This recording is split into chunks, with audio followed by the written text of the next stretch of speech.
6 gennaio, il giorno della Befana, vi consiglio una tombola speciale, un gioco spettacolo davvero esilarante a Palazzo Venezia di Napoli, con una versione storica in lingua napoletana. Il 6 gennaio, lo storico Palazzo Venezia a Napoli, tombola storica in lingua napoletana. Il gioco più antico e divertente del famoso Regno delle Due Sicilie, stavolta è interpretato da attori e figuranti in abiti d'epoca dell'associazione Fantasia d'Epoca, che interpreteranno il significato dei numeri della Cabala originale con tante scenette.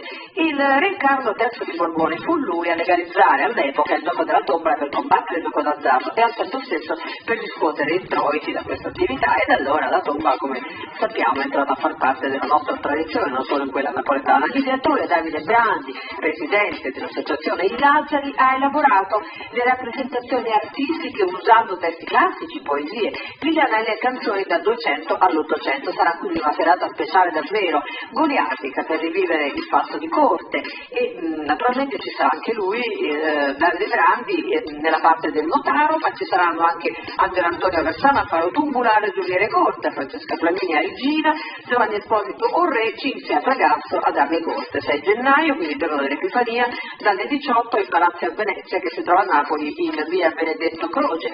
Per partecipare al gioco spettacolo, anche per richiedere informazioni, basta contattare Palazzo Venezia o anche l'associazione I Lazzari, che si trova su Facebook.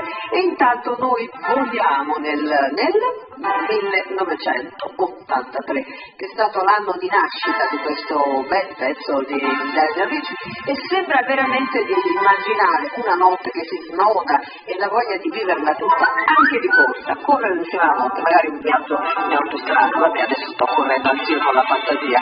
Allora, anno 83, Lionel Richie sulla diffusione, che lo hanno Good Night.